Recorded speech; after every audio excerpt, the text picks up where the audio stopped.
Our Creator, the cosmos, excellent is your design. Thy utopia we will help you build.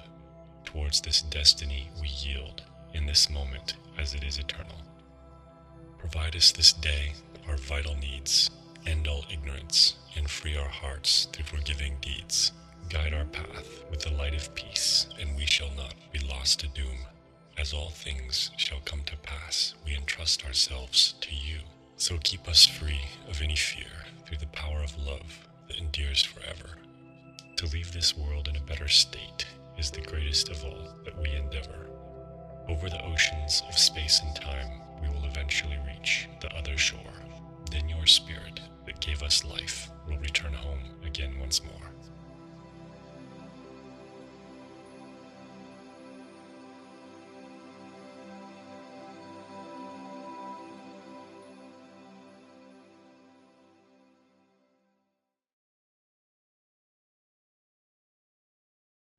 I've continually reached for a vision that transforms the fanaticism of Christianity, transcending their extremism, making their theology into something as benevolent as it should be, and compatible with a reality I can embrace. Imagine if they welcomed every religious identity, seeing them connected with all others, and even those who don't have any. I've expressed this in the form of my science fiction screenplay, Alpha Centauri.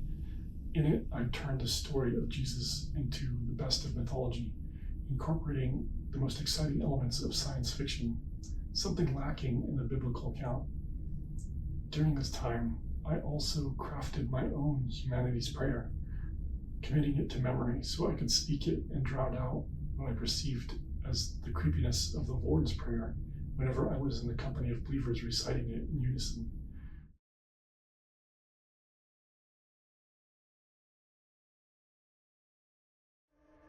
Our Father, who art in heaven, hallowed be thy name.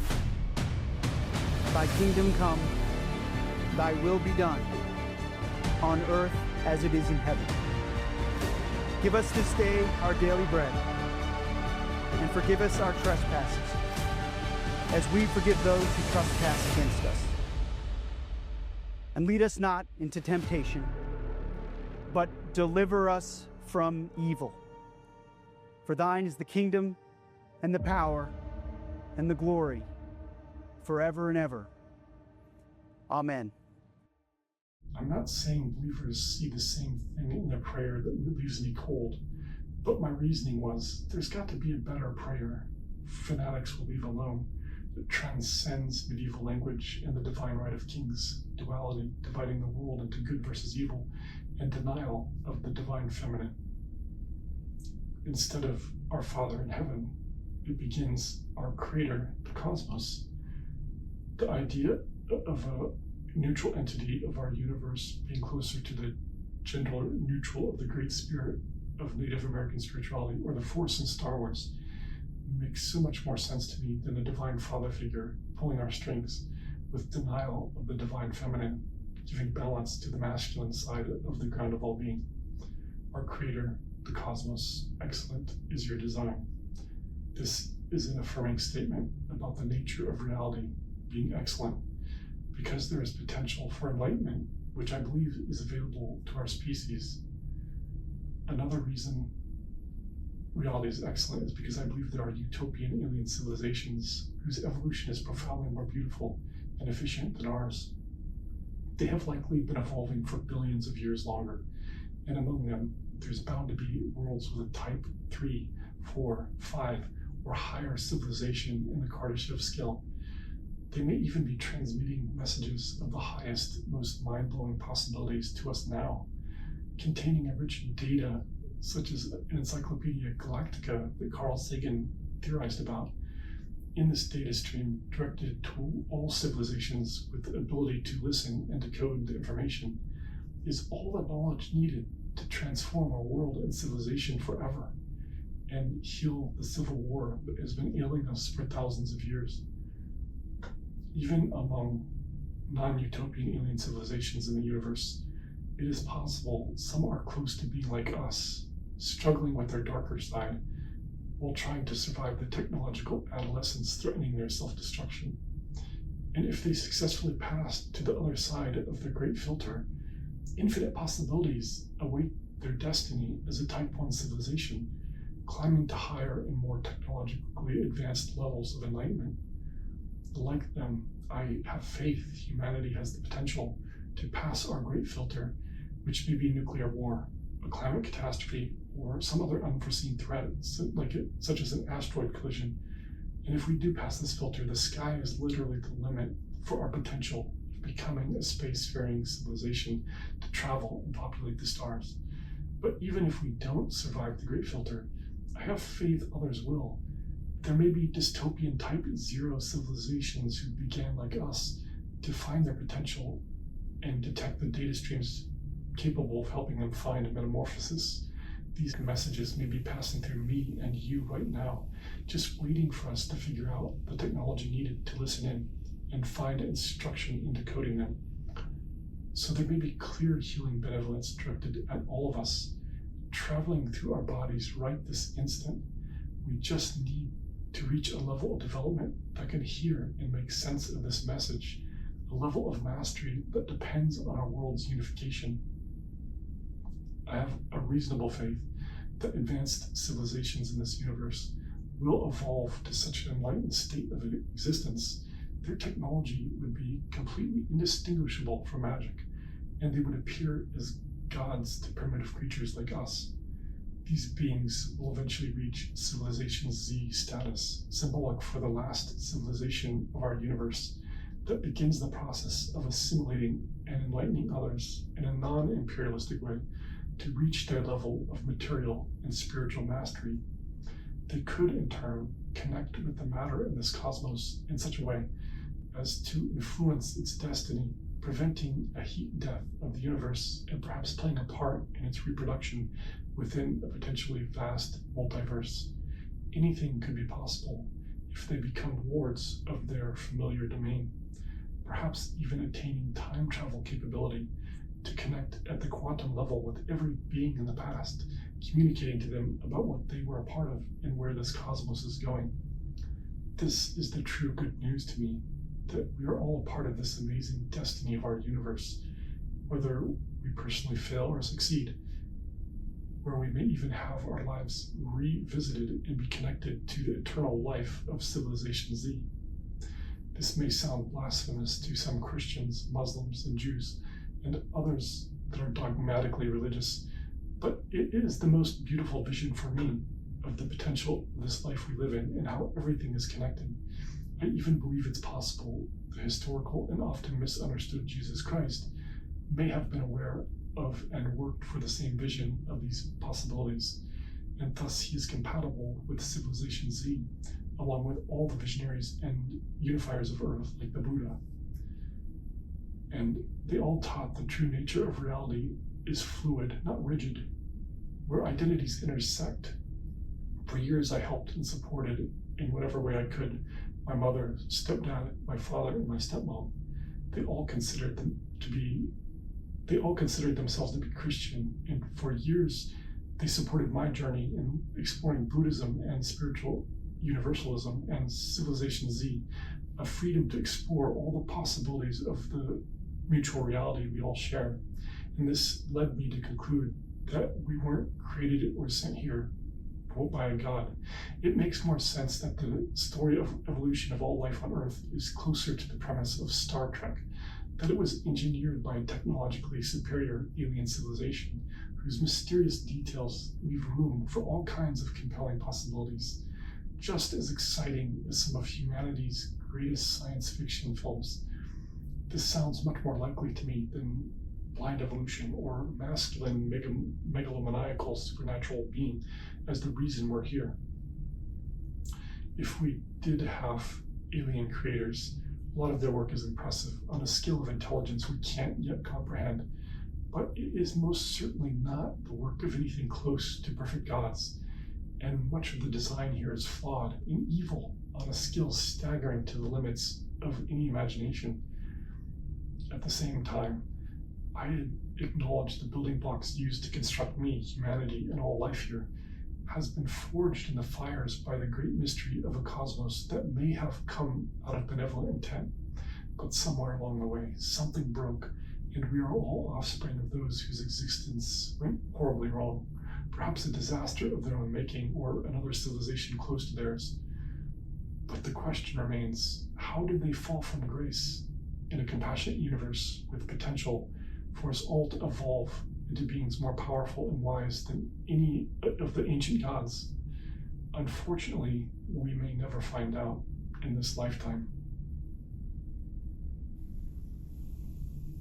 Gravity's empire is an appropriate expression describing gravity's hold of all matter, including that of our bodies. This hold is sometimes cruel, exacting horrendous punishment on those who disobey its law. So if these laws are cruel, it may appear there was an architect of these rules who was cold and wrathful. My theory is humans have shaped their view of this kind of God over the ages by that force which rules over our bodies. They see a cruel universe, unmerciful to those breaking its laws. This is why I think humans came to believe in an unmerciful and cruel God, like depicted in the Old Testament. And for thousands of years, there have been many evil kings ruling over people with the same cruelty they see in God. For those breaking the rules of the kingdom, death was punishment, just like gravity punishes in the same way. Perhaps God was determined to be male because many people only witnessed the cruelty of kings in their lifetime, who are men. So they may have reasoned the same cruel universe was guided by an even greater male tyrant. The disturbing thing about their lives is that they weren't even free to say their king was a tyrant. They had to both fear and love them at the same time. It's the same psychology dominating North Korean citizens today, who are taught absolute devotion to their supreme leader. And so it was easy for these peoples of ages past to think of a male god punishing with hell those disobeying the law. But imagining a woman god doing the same thing is difficult. Mothers don't typically kill their child for disobeying them, like gravity could send a kid to his death at the Grand Canyon if they let imagination get the best of them. Kids often don't have an understanding of gravity's power. I have a memory when I was a kid of my sister going on a hike and standing at the top of a cliff with my mom and not having any consciousness of the danger she was in. My mom basically had to grab her to keep her from getting too close to the ledge. With enlightenment comes a deeper understanding of the cosmos that transcends cruel perspectives with higher possibility. It also facilitates technological innovation along humanist guidelines, which takes us into the next line of humanity's prayer. Thy utopia we will help you build towards this destiny we yield in this moment as it is eternal. Here I purposely changed kingdom to utopia because I feel like kingdoms are imperfect fascist relics of humanity's past that we must transcend to evolve and grow. Utopia is more compatible with the humanist vision that our species is evolving to a level of civilization where we transcend war, poverty, racism, classism, and nationalism. I believe if we don't destroy ourselves, it is our destiny to pass the great filter, to unite as a species into a spacefaring planetary civilization, living in peace and prosperity, free to explore the universe without danger of self-destructing. And we can bring utopia into each moment, meditating on its eternal possibility that all life in the universe will evolve to full enlightenment as Civilization Z, the last civilization of our universe. That is so technologically advanced, they would appear greater and more powerful than any gods visualized in the ancient holy books. Provide us this day our vital needs, end all ignorance, and free our hearts through forgiving deeds. This line is all about peace and intelligence, overcoming war and ignorance, where our humanity is utilized not to destroy one another, but to provide for all our collective basic needs, while forgiving each other for past transgressions so we are free to live out our full potential here and now. Rather than reference evil as having eternal presence next to good, like a Christ versus a devil.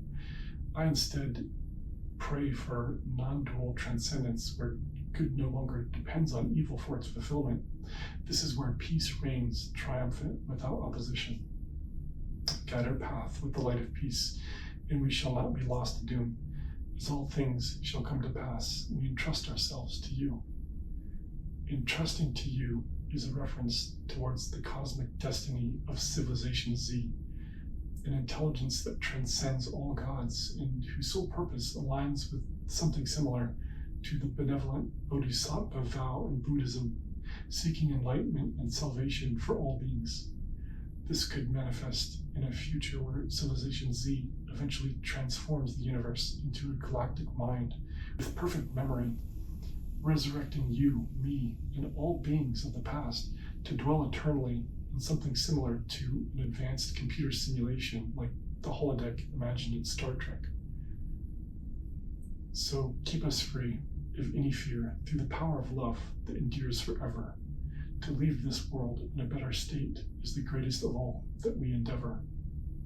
This line is a nod to the power of love guiding the objective of our existence in seeking the enlightenment for our entire planet to be realized in a type 1, 2, 3, 4, and higher in consecutive levels of civilization on the Kardashev scale, but something we could witness its birth in our children's and or grandchildren's lifetime, when we transition from type 0.07 to a type 1 civilization, where nations become states in a global country and all wars come to a final end. Over the oceans of space and time, we will eventually reach the other shore. Then your spirit that gave us life will return home again once more. The last line of humanity's prayer contemplates the destiny of our universe as symbolized by the other shore, which we must cross over to pass the oceans of space and time to reach our true home, enlightenment for all beings. This is where our collective final purpose is fully realized, perhaps culminating in the reproduction of our entire universe within an infinite multiverse. I once shared this prayer with somebody who got very upset with the fiery imagery used depicting humans being destroyed by nuclear weapons. I felt that it was important, though, to not only make people aware of the dangers still hanging over all our heads that we must collectively end, but to also show the inescapable power of love that endures forever, compelling parents to protect their children, even in the most futile of circumstances, trying to shield them from a nuclear blast.